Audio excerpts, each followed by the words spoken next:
Hi there, and welcome to the latest edition of the Gersnet Weekly Podcast, the independent Rangers podcast, which is brought to you by fans for fans, and where the content is absolutely free. It is another bonus edition of the Gersnet Weekly Podcast. We're previewing tomorrow's game against Aberdeen. Before I bring in my guest, I'll have to mention, our partners at Zenith Coins, who are doing a limited edition set of a coin collection. There's only 1,872 of these sets worldwide. This is a once-in-a-lifetime opportunity to celebrate Rangers Football Club's 150th anniversary, which we'll talk about later on in the show. By owning this limited edition, historic edition of the coin collection, there are 5 iconic milestones of Rangers history forged into the set. That's the founding fathers, Ibrox Stadium, the 1972 European Cup Winners' Cup win, 9 in a row, and 55 league titles. They're being released in small batches throughout the year. Some are out, some are still to come. If you want more information on how to buy these, get yourself onto www.zenithcoins.com. Now to bring in my guest, it's John McCallum, who he's not been on for a while, and you've not been too well recently, John, have you? No, I've been, it's all the trend. I like to keep up with the trend, so it was about time I caught COVID. I've avoided it for long enough, but I had to get with the trend. So it finally tracked me down and laid me low. So anyway, feeling better now. Thank you. I'm hearing that COVID's about the only thing that Alan McGregor can catch at the moment, to be honest. There we go. Is it too soon? But outside of the COVID, how are you keeping? What are you thinking? I mean, as I said, you've not been on for a wee while. What's the thoughts on Rangers? It's only the second time this year I've been on. It's been a bit of a roller coaster. I'm a fan of midweek Rangers, and I'm not a huge fan of weekend Rangers recently. Dortmund was spectacular. Dortmund has. I think we'll find out tomorrow if Dortmund is papering over cracks or whether Dortmund is actually the real Rangers. Because tomorrow will be an interesting game. Aberdeen's last game of the season, so they'll want to make a big thing of it. Certainly the last meaningful game of the season. So they'll be wanting to make a big thing of that. They'll be so psyched up for that game to try and ruin our celebration. So it'll be interesting to see what Rangers turns up, and I think it will give us an insight into whether we've just started slowly after the break or whether there is something a bit more substantially wrong with the team. The crocuses are out, or the crocuses are out. Daffodils are in bloom, Colin. There's a wee bit of hint of spring. January and February was brutal, wasn't it? It was just horrific. Even had a woodpecker yesterday morning. I'm filled with the joys. Filled with the joys of spring. That's good to hear. You're looking forward to the bants tomorrow for the Aberdeen fans, saying that we're no 150, we're actually 10. I'm imagining they're going to come with a big cake with 10 candles or something on it. You know what I mean? It's, as I said, it's cup final day for Aberdeen. Every year their season seems to end a little earlier. So after us, I'll try to avoid the playoff. With the team in the first division. I don't know. I genuinely give Aberdeen no thought whatsoever until we're about to play them. And then I realise, that's right, I really don't like you. And then I go back to completely ignoring them again and giving them no thought whatsoever. And I think, in some ways, that seems to annoy their support even more. Yeah. And it is genuine. I genuinely give you no thought at all outside of when we play you. When I play you, I really don't like you. But then you mean nothing to me. You don't enter my thoughts whatsoever. No, I know. It's even very few of the games against Aberdeen at Ibrox anyway feel like big games. You know what I mean? It's the games at Pittodrie that I really feel like, and I've only been to Pittodrie a handful of times down the years, but every time I've been up there, I've been astonished by the level of hatred that's so hostile, isn't it? It's brutal. So hostile. It's brutal. Was it they say sneaked in and chased out? That pretty much sums you. If you're heading up to Pittodrie to watch Rangers, that's pretty much your experience. You're sneaked in and chased out.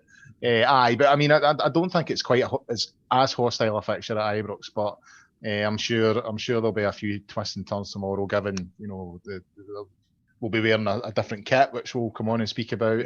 And it's the start of our 150th celebration, so I'm sure they're up for it. It's a shame for them though; they're only getting 3 cup finals this year. They normally get 4. I did. Yes, that's. I feel really bad for them. Yeah, gutted. Absolutely gutted. Anyway, I thought we'd have a look at obviously Wednesday night's game. Have a wee sort of quick reflection on that.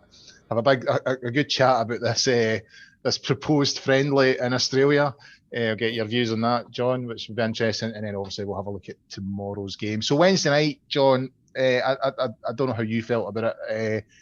It was one of those games that certainly falls into the category of 90 minutes of your life that you will never, ever get back.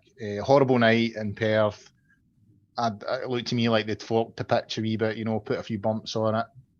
But even still, the manner of the performance, really, really unconvincing. It's all about the 3 points. On these kind of nights, turn up 3 points back down the road. We've done that, but for long stages, it was so unconvincing.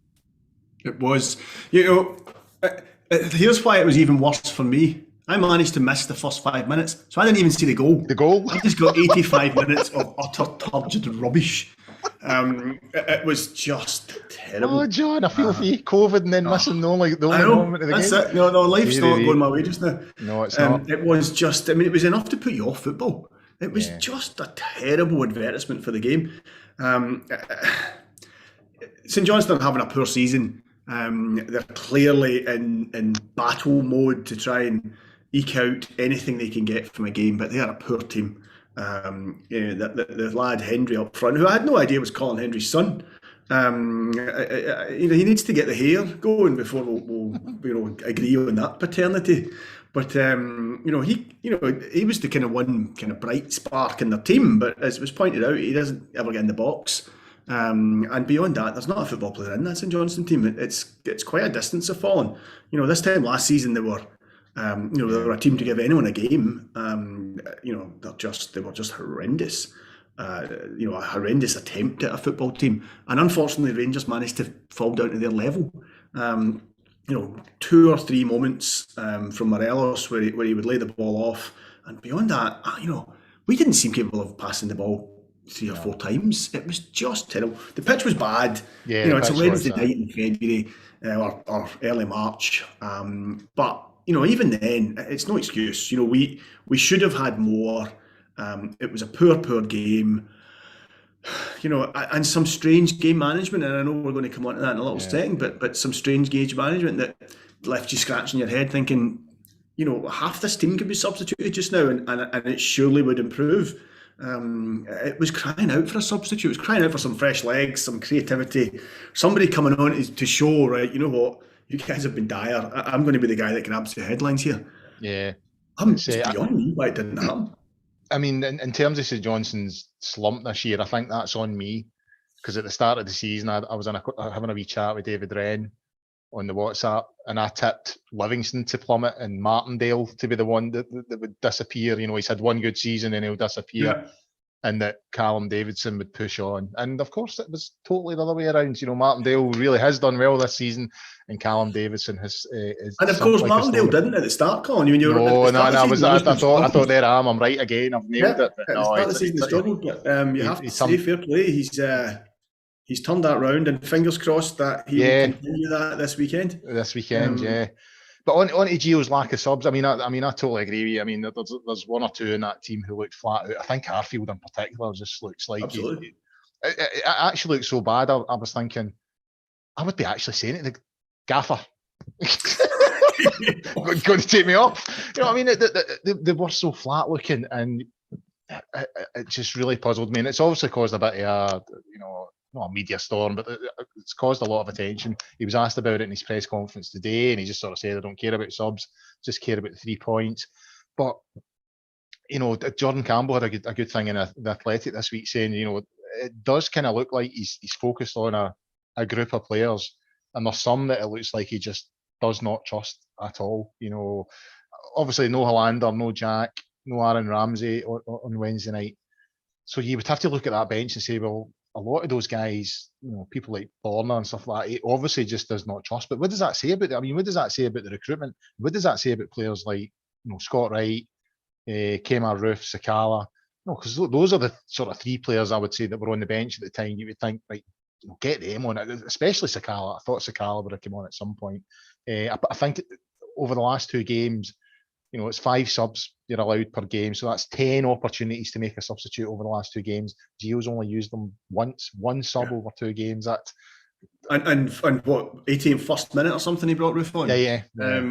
Against Motherwell, and the Motherwell game, and I'm not going to go over old stuff that we've already been spoken about, but the Motherwell game, it was the particular one because you could excuse tiredness after the exertions of Dortmund. You could see the tiredness. We're 2-0 up. That's the time you bring on 3 subs. That's the time you say, right, let's get some fresh legs on here. Let's get some guys. Kent was clearly struggling against Motherwell. He looked like a tired player, but he'd given so much against Dortmund. I don't think that's. I think you can understand that. I don't know, Colin. I mean, a bit of me's been wondering. I knew we were going to talk about this, and a bit of me's been wondering: is there something? Is there a bug in the squad? Are the guys on the bench because actually they know what, they're not actually fully fit, and if I can avoid bringing them on, I will, because it doesn't make any sense. Nothing about it makes sense. I mean, the game against Motherwell was crying out for a substitution or 2, and even the game on Wednesday night. You've got Sakala and Roof there. Why would you not give them a run? Why would you not look at Kent and say, it's just not your night. You're struggling a wee bit. Let's bring Sakala on. Let's get some fresh legs, or even Roof. And this time last season, well, certainly at periods last season, Roof was our number 1 striker. Roof was ahead of Morelos. But for his susceptibleness to injury, he probably would still be our number 1 striker. At times Roof looks like a guy who should be playing at a whole other level. So I don't know. I don't know if it's a fitness thing. I don't know if it's just he's out of form. But it puzzles the life out of me why we're not using them more. Sakala, Wright. I think Wright has had opportunities and he hasn't taken them. Yeah. But again, this has been spoken about before in the pod. I do think he is a player who can change a game from the bench. I think you bring him on with 30 minutes to go, 20 minutes to go, fresh legs. He's a guy who can dribble. He's the guy who can cause some problems for a defence. You put him up against a fullback who's on a booking, then Wright can give you something in that game. I don't think he is a first choice starter every single week. He simply isn't. He's a guy who's on the squad. But I don't know. I mean, against a team like St Johnstone, I actually think he would have been a decent substitute to bring on. Another thing about Scott Wright as well is he works hard defensively. So you're not losing anything in terms of, if he's going meandering on runs and all the rest of it, we're leaving ourselves exposed at the back. I think he does his defensive duties really well, Scott Wright. I think you're right. He's an impact player. He's not someone you're going to start. I think in the early part of his Rangers career, he threatened. He looked good when he first arrived. I think he surprised us all, and we thought this guy could maybe worm himself in. It's not quite worked out that way. It's obviously he's a squad player. He's not one of your go-to starting 11. I still think he's an impact player. I think he's someone who can come on in a game like that and giving you an attacking option. Plus, he does his defensive duties really well, I think. Absolutely. And the other one I actually thought would get a run at some point was Lowry. I know he's young. I know he's inexperienced, but I think Aribo in particular was looking leggy. I thought Aribo looked tired against Motherwell, and I thought he looked tired against St Johnstone. And I thought that they might give Lowry a run for him, or Kent, just again give him 20 minutes. He's young, he's inexperienced, he'll make mistakes, but at the same time, he can beat a man. He's clearly got that in his game. He's a guy who can create something. Still something of an unknown quantity, I suspect, for most SPFL defenders. So again, I thought they might even consider giving him a run. So I don't know. I thought Van Bronckhorst was, he wasn't certainly tolerating any questioning today about his tactics or his decisions. Okay, fair enough. And there might, as I said, there might be more to it, and it may be that there's a, because there's some players missing out in games, and you think, why are they missing out? What injury have they got? And the club's been a wee bit cagey. So you wonder, okay, is it maybe something else? Is it COVID related? Is it as people who've been in contact with people?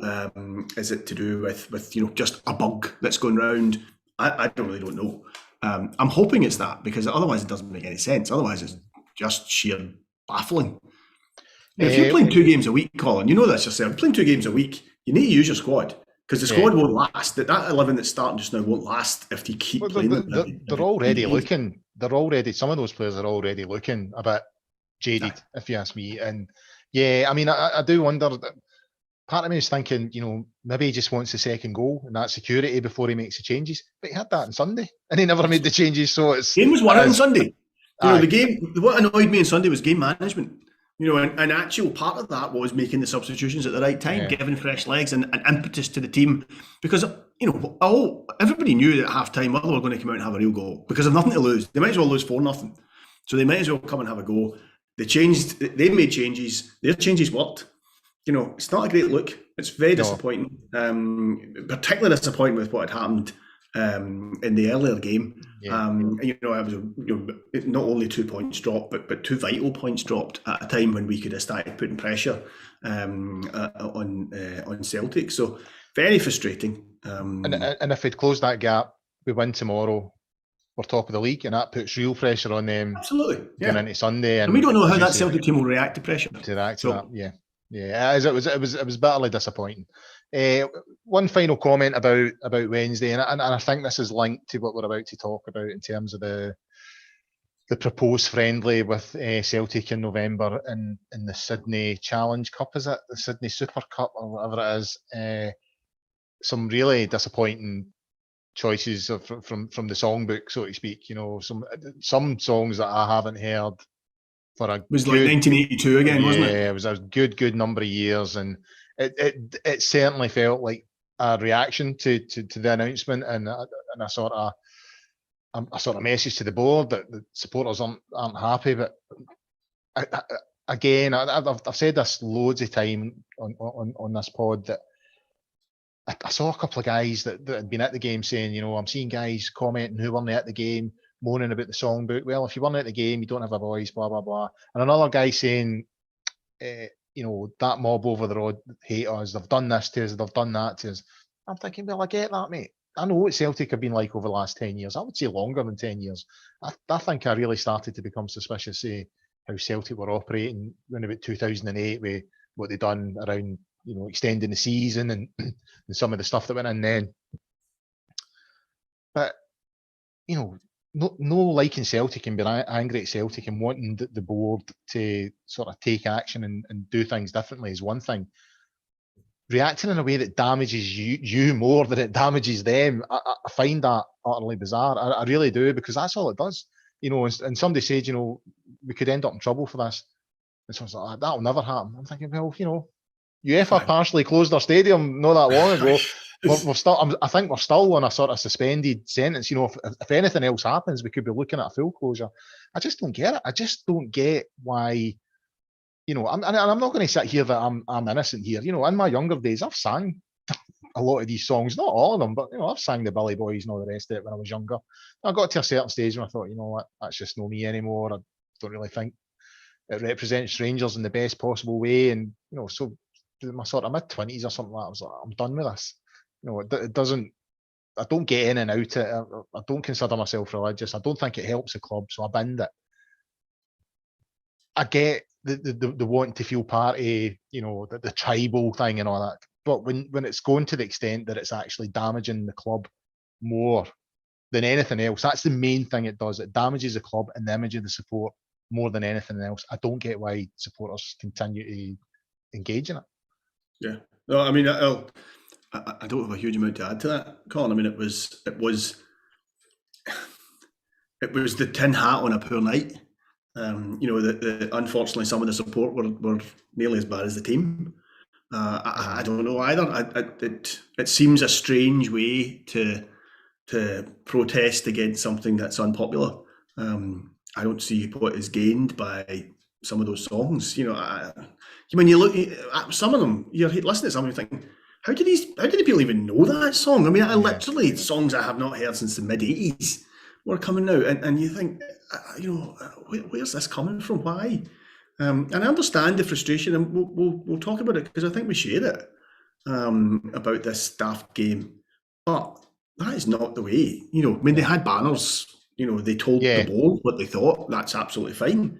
But it doesn't mean to say, okay, let's let's dust off stuff that most of us thought had long been gone. consigned to history. And another thing, that the likes of Spears are like that, and they rubbing their hands like, absolutely. Boom, well, the only people again. that helps. I'm in again. They've given me a free ticket again. I'm going to batter here, and that's what pisses me off. You know what I mean? And it's bizarre because credit where credit's due. I mean, they've created and introduced some great songs in recent times. I mean, there's genuine creativity there. They bring something to every match. It's just such a shame that they chose to bring that to the St Johnstone one. I hope that's it. I hope they feel they've made their point, and this doesn't become a regular thing, because if it does, you are 100% right.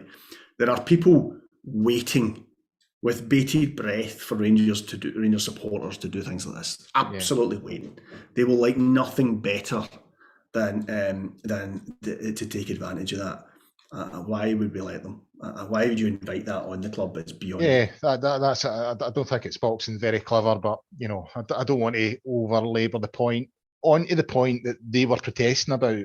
This game in Sydney. I was. Again, my feelings about modern football, John. I'm not a huge fan of a lot of the stuff that goes on. And this just seemed to be another sort of aspect of that. Let's head off to Australia, do a quick tour, play in some phony competition against our neighbours who have done nothing but dilute this sort of old firm brand over the last 10 to 12 years. All their "we're not half of anything" tweets and everything. I mean, this has been going on for years. People think it's just 2012. I used to pick up the Celtic View every week and have a wee sneak through it. And I'd pick up both. I'd pick up the Rangers News and pick up the Celtic View and have a wee leaf through them. Hang on. The only time you picked up the Celtic View was so that you could put a Rangers on top of the Celtic View. Yeah. I would always have a wee leaf through it to see what they were saying. I always had a wee look at the editorial.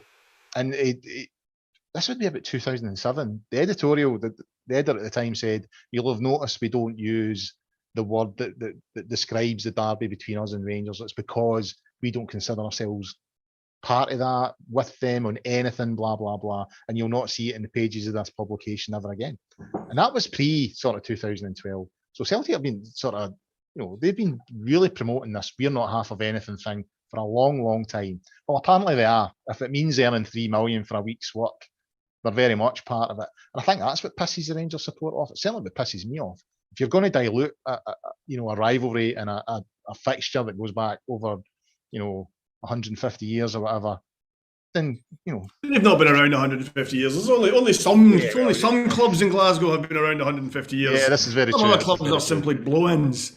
Yeah.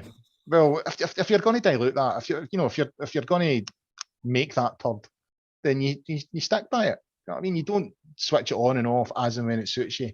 And I mean, I noticed Dave King got involved. I'm not entirely sure that helped. I wasn't entirely convinced with James Bisgrove's sort of explanation. And this thing, well, it's £3 million or whatever, right? That's more than we get in a season playing in SPFL. Well, you're like, well, you need to do something about that.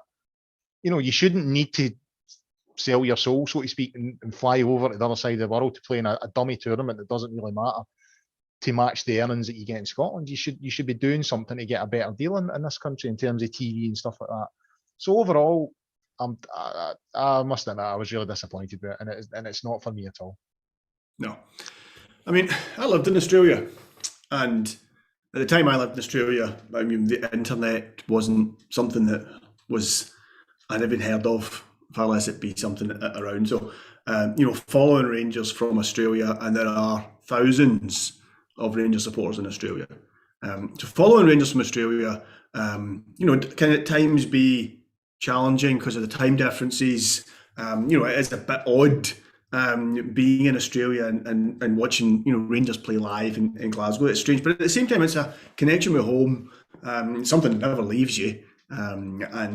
It was I met quite a number of people through supporting Rangers when I lived in Australia, and some guys who'd been out there 40 years, some guys who'd been out there could come out at the weekend, and everybody in between.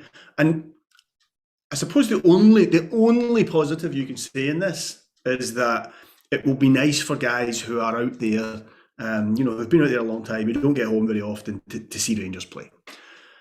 Of all the teams in the world they could have chosen to play against, why did they choose Celtic? Yeah. Of all the teams in the world they could have chosen, I mean, they could just have gone out and played Sydney Wanderers and Western Suburbs, whoever it is we're actually playing. They could have just gone out and played them if they'd wanted. I'm sure they could have, arranged for, AC Milan or Red Star Belgrade. But teams from places like Serbia and Croatia, they have huge supports in Australia. Mm-hmm. A big expat population from that part of the world. AK Athens, big Greek population there. There is undoubtedly another team that could have been found that could have gone out there and done that. So I'm puzzled by that. I'm a little puzzled as to how they come the Australians can give us £3 million. I don't know how's that getting funded. Where's the £3 million coming from? I don't quite understand how the economics. It'll be the money launderers again, John. What was that? It'll be the money launderers. Yeah, I don't know. I don't understand how they can raise that amount of money from a 4-team tournament, and the geniuses that run our game just now seem unable to raise that for an entire league season. So there are things in it that puzzle me. It's the fact, and this is the saddest part of it for me, is that the clearly, we're blaming Bisgrove, who's a commercial director, whose job it is, I'm assuming his job it is to raise money from channels other than football, right? So he's looking at this, I don't know, somebody's come up with this idea, somebody suggested this as an idea. The board had to sign off on that. Stuart Robertson must have signed off on that, and I guess that kind of saddens me that they are that out of touch with how the support feel and how the support would have reacted to this. I think if they'd announced they were going to Australia to play literally anyone else in the world, that would have been, greeted with people would have been really pleased with it. I think it would have been something that folk would have seen. Yeah, that's quite a good idea. That's quite nice. Chance to go out there and see some people. It's been a long time since Rangers were out in Australia, but it's who they're playing with, and like you say, I mean, even aside from what Celtic have tried to do 10 years ago, and what they've done ever since, even aside from that, because again, they're playing to their gallery. I mean, in the end, their directors have been desperate for us to be back in the same league. They're just playing to the gallery of their own support, who are obsessed, or some of them are obsessed with us. But that aside, see this whole thing, Angie's homecoming. That's the point. That was the point I was about to come out with. Yeah, it's already been marketed a lot, and it feels like we've been gazumped there. I mean, Celtic made the announcement a day before we do. It's already been sort of, as you say, it's Angie's homecoming, and it is. It just and already it feels like we're playing second. Yeah, I know. Yeah, and look, the term the old firm, and I know this goes back to 1920s, I think it was, when Rangers and Celtic played out a couple of goalless draws, and the suspicion amongst the support of both teams, and the general population of the city was that the directors were colluding, because they got a full house every time they made a replay, and the directors were colluding, and the whole concept of the old firm came from the fact that both teams, the support may have been fairly vociferously against each other, but the directors were kind of hand in glove with each other. They made decisions that were mutually beneficial, and that's where the whole thing comes from.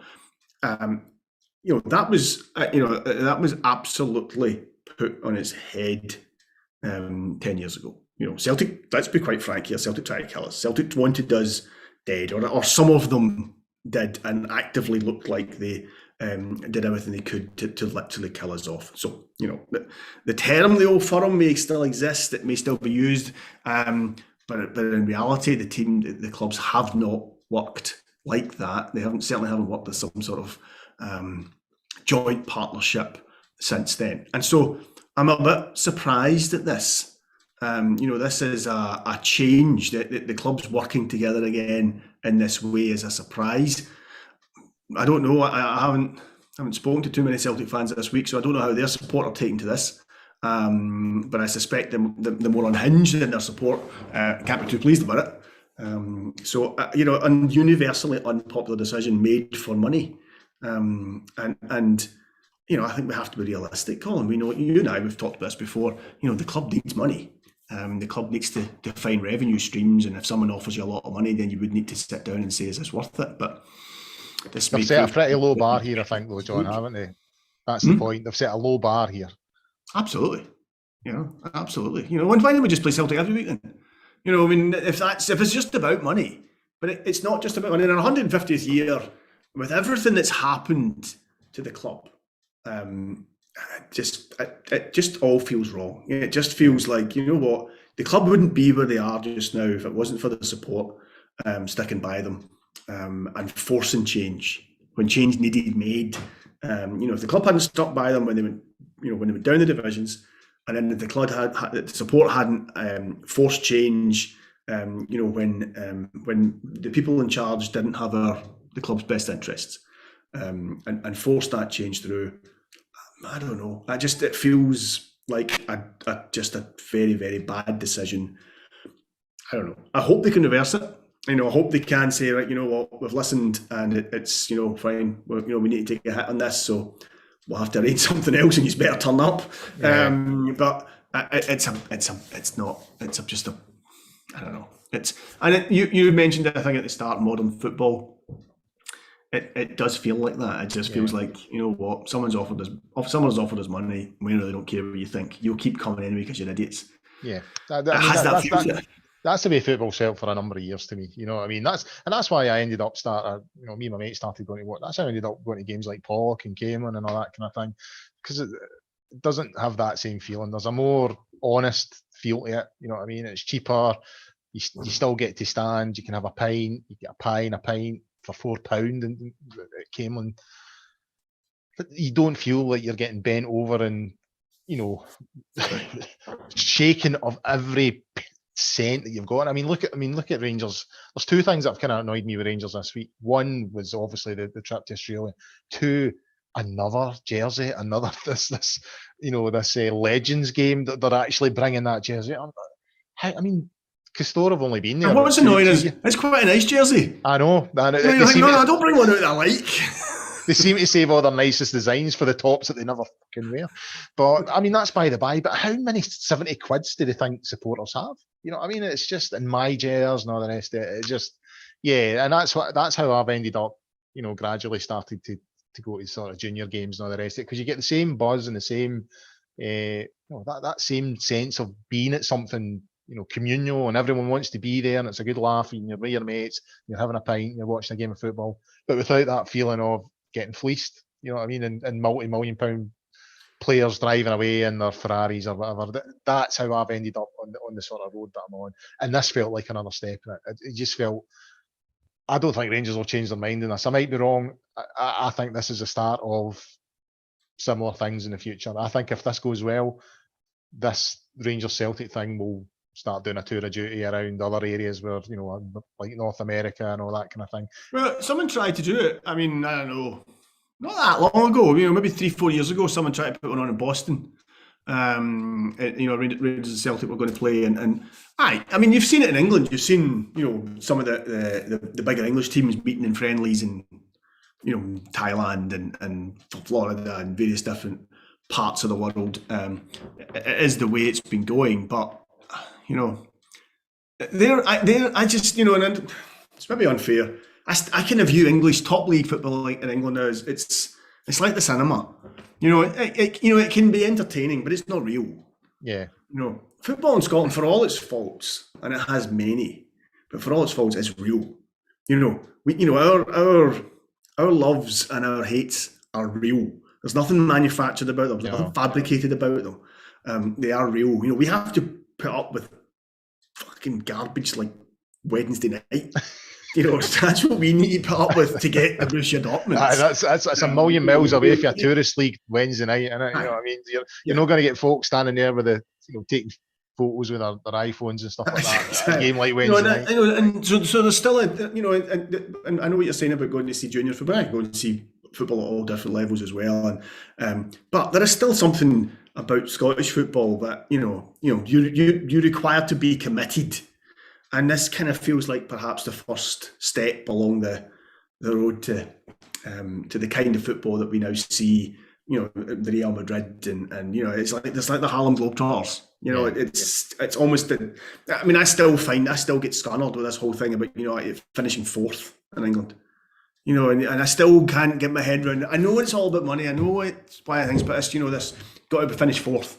You think, just Jesus, how did football get to that point where finishing fourth is something that folks celebrate?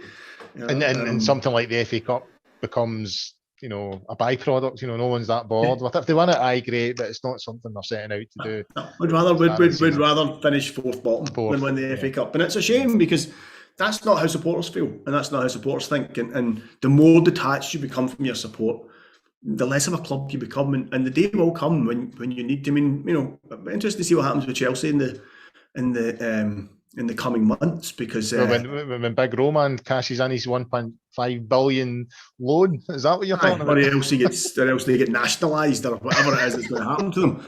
But whatever happens to them, Chelsea were a real football club. Chelsea were a real football club with real supporters. A yo-yo team, a team that had success, a team that got relegated. And for 20 years they've been the Harlem Globetrotters. Money has been no problem. They've built this, so they've got a whole new set of fans who've come in, and it'll be interesting to see what happens if they hit more challenging times, and just that's when suddenly they'll maybe wish they had some of the old Chelsea supporters back. Yeah, I don't think the tourists will hang around. I don't think the tourists will hang around too much if, as you say, if the success starts to dry away. Because if success is suddenly found at Spurs or Arsenal, so let's go there. It doesn't make any difference to them. Whereas that can't happen with us. We're not swapping. When they've got us for life, so that's why they should consider our thoughts in these things. Disappointing. On to tomorrow, John. I'm assuming there will be. It's obviously going to be all about the 150th anniversary, start of the celebrations. I do imagine that there'll be some sort of banner and vocal support against this proposed game. But onto the game itself, dropped 4 points against Aberdeen already this season. 2 each draw earlier on at Ibrox, 1 each draw up the road, thanks to Kevin Clancy and Scott Brown.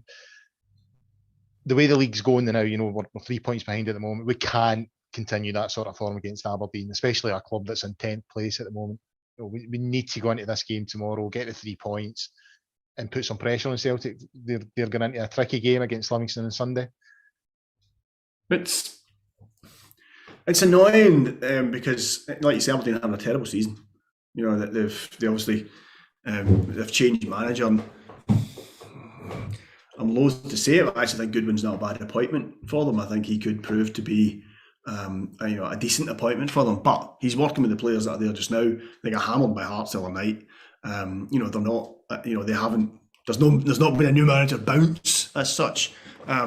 But this is their cup final. This is their fans will be thinking about. The fans will have been having wet dreams about this now for about a fortnight. This is the league for them. This is what it's all about. Can they come and spoil our party? It's a big test for the team because the team isn't looking great in the league just now. We've not been performing well. We're not been performing for a full 90 minutes. We look disjointed at times. We don't look like we've got fight in us. So tomorrow's a big game. There'll be a full house there, but there'll be a bit of, like you say, some people are unhappy with, some of the form. Some people are unhappy with what's been happening with the Sydney game. They need to get the crowd on side quite quickly. They'll need to start the game right because it's the kind of game where the crowd might turn on a few players if things don't go right early on. So it will be interesting. And like you say, just from the fact that we need to get 3 points, we can't keep dropping points. Our form since Christmas break is terrible. I mean, it really is poor form. As I said to you earlier, the Dortmund game has, in some ways, perhaps kind of masked what otherwise has been really poor form. Yeah. In the league, we are. It's not league winning form just now. We need to snap out of that quickly. If we could hit a patch of form now, that could transform this season and transform the club. You know what? If we win the league and get in the Champions League, we can maybe then say, no, we're no ball, I'm going to say the year, right? We'll just give that a miss, thanks. Take Aberdeen with you. That could be quite a bit of a game changer for us. And what kind of incentive do they need? It's a big day for the club. It's funny. I've always one of the things I've always liked about Rangers, as I kind of got to know the club better, was the fact that our history is kind of largely unknown, because it was literally teenage boys starting to play a game, literally something that all of us have done at some point. We just, a young age, a group of guys get together and have a game of football, and nobody sat down and wrote about it. Nobody took a note of it. It's and I love that about the club. I love that we went on to become what we became from those on. Some of the richest, most important businessmen in the city didn't sit down and create our club like they did some other clubs in Glasgow. Our club literally get created by guys just deciding to have a game of football and enjoying it and saying, "Might do that again next week." And that's where we came from. And I like the fact that no one actually knows what happened at the start. And we kind of know who we played, and we think we drew, and no one's entirely sure. And I love that about Rangers. I love the fact that there's an authenticity to where we came from, and where we've got to. And I love that about Rangers. It's one of the things I like most about it, is that there's just this mystery over, and I like the fact that for the first 10 years, we were just guys playing football. And some of them were good. But we were just guys playing football. We weren't world beaters. We weren't the best team in the country. We were guys playing football. We had to work our way up to what we became. It wasn't handed to us. We were not the richest club in the city or the country the day we were formed. We didn't go and sign, the players from one of the best teams in the country and bring them on masters. That's not how we came about. We came about through guys who just loved football. And so it's nice that the club are doing something to mark that. And I love the fact that we'll do it this Saturday, because no one really knows when were these first games. No one's really too sure, and I really like that about us. So it will be very pissed off if Aberdeen get a chance to ruin it, but they shouldn't, Colin, because they're rotten. They're having a poor season. They're in poor form. And if they do get something from that game, and we know they'll be up for it. If they do get something from that game, it's only ourselves to blame. Yeah, I mean, that's. I'm looking at the odds now. So Rangers are 3-10, Aberdeen 10-1, and the draw is 17-14. As I said earlier on, they're sitting in 10th position. They're only 10 points off bottom place, 38 points off top spot. I mean, you can't disguise that in any other way. They are shite. They are a poor side. And as you're saying, Jim Goodwin's come in. It does have a wee bit of history in terms of turning us over. There's obviously the League Cup game last year against St Mirren. Again, another game we should have won, and we sort of blew it. But it shouldn't really happen tomorrow. I mean, looking at the squad as well, the squad update that Gio provided today, 3 names back that weren't there on Wednesday, and a lot of question marks came out, when there was no Ryan Jack, no Hollander, and especially no Aaron Ramsey. They're back in the squad tomorrow. Now Jack especially, I think, has looked in really, really good form since he came in.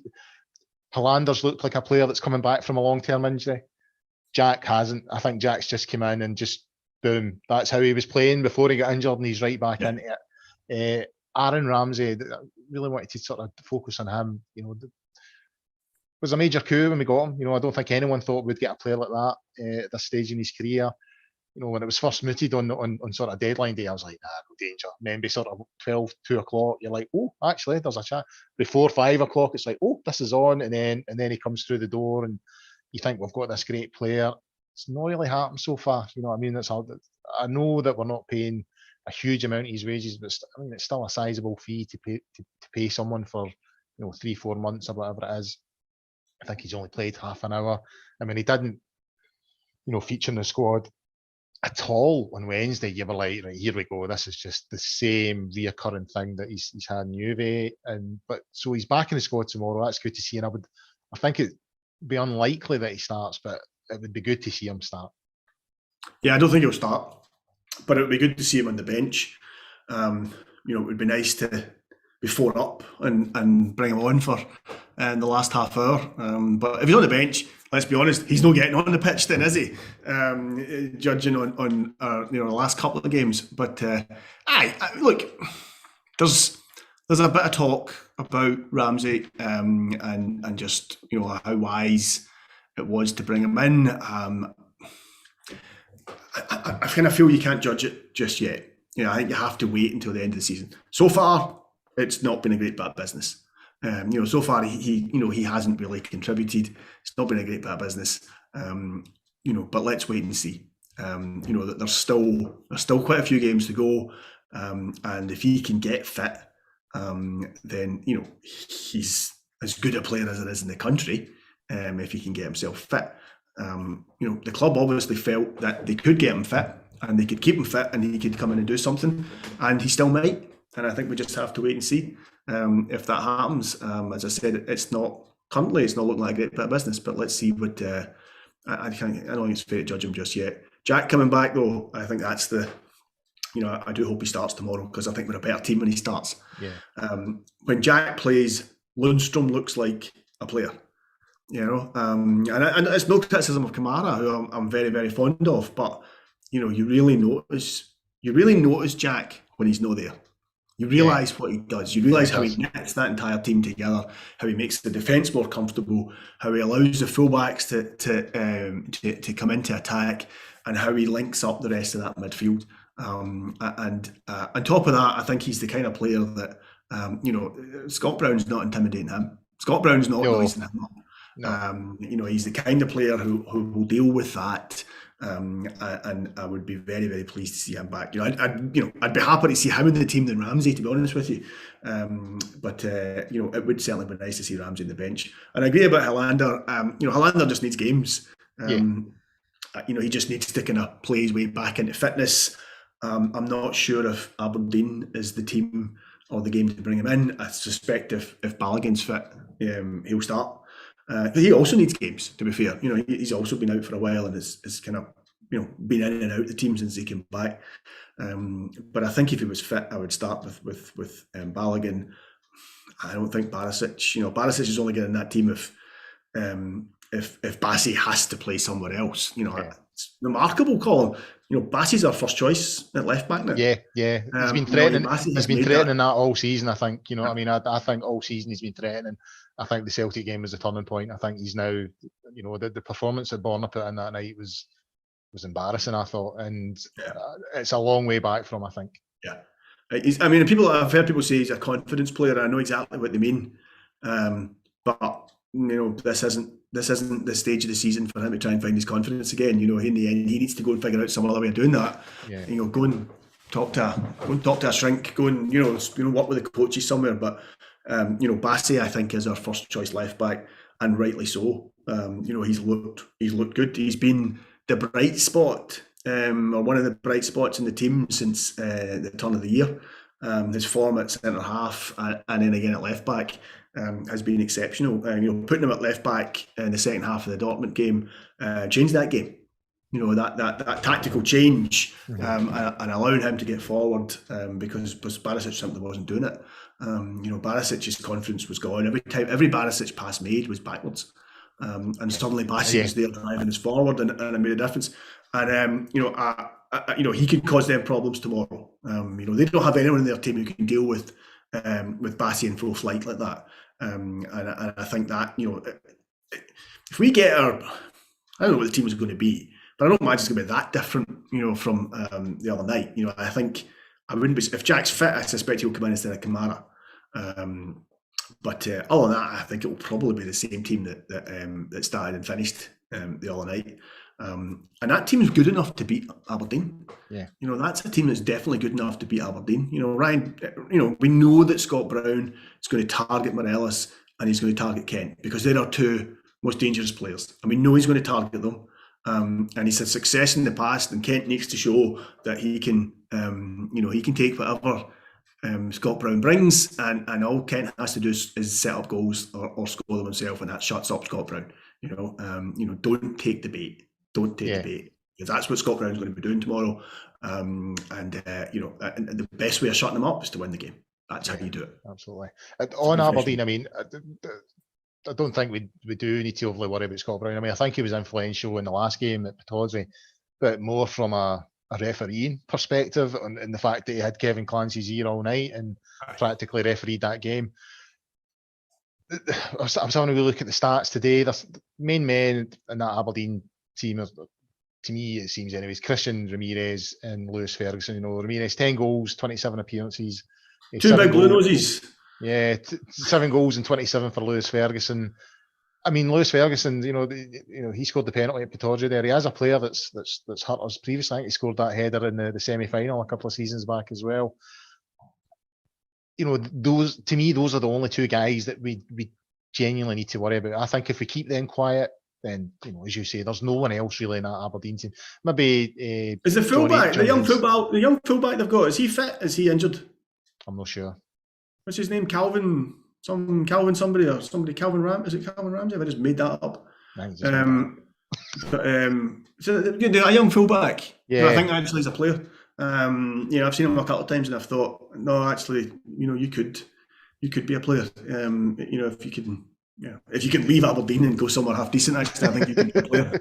I thought he was pretty decent any time I've seen him, but he might be injured. I have a feeling he might be injured just now. The lad Ramirez he's a journeyman. He's a guy that brought in from America. He's a journeyman. If we give him space, if we give him opportunities, he'll score goals. But he isn't going to hurt us otherwise. I like Ferguson. I know Ferguson's a player that some Rangers supporters are think we should sign because of his family, and other Rangers supporters think should never be anywhere near Rangers. He's clearly not good enough. I actually think Ferguson's a decent player. I think he's a better player than some of our support think, and I think he's the kind of player who has improved. I think he's the kind of guy who gets better, and I think brought into and coached properly. I do think there's a player there. I think he's a guy who could do a job for us, but I don't know if it's ever going to happen. No, I mean, it's kind of like what you say. Some don't want him in. Some do want him in because of who his family is, and some don't want him in because of who his family is. I think he's. I know people who just think he's not good enough. Yeah, at the right price. I know people think that. He's Aberdeen standard. He's not good enough. But Ryan Jack was Aberdeen standard until he joined Rangers. Yeah. There are players who will rise to the occasion, who improve as they go into a better team. And I think Ferguson is the kind that done. I mean, I think to score the amount of goals from midfield that he has done now for 3 seasons or so, he has something about him, because he's done it in, Derek McInnes's Aberdeen teams. They didn't lose as often as the teams this season did, but they were never attacking teams. Mm-hmm. They were fairly doer teams. So Ferguson scored, had a pretty good goal scoring record in a team that didn't create a lot of chances.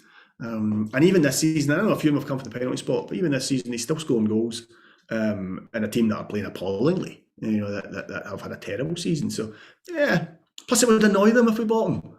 There's that as well. There's the added interest of pissing them off, I suppose. But I think at the right price, I certainly do think he's worth a punt. But for some reason, we've spoken about this before, John. For some reason, there's an element within the support that absolutely despise the likes of Barry Ferguson now, and just don't want anything associated with that family, at Rangers. And it is what it is. But I think at the right price, I think he would be worth a punt. Anyway, John, I think we'll wrap things up there. So a big thanks to John for his contributions tonight. Good stuff. Pleasure. As always. We were live tonight. We're live on the Friday night, but as always, the show will be available to download and stream on a variety of platforms from tomorrow, including Acast, iTunes, YouTube, Castbox, Stitcher, Spotify, all the usual places. There'll be a show on Sunday night. I believe Ross is hosting. I think David is on, and Alex as well. And in the meantime, get yourself onto the Gersnet website and forums at www.gersnet.co.uk. Until the next time, guys, bye for now.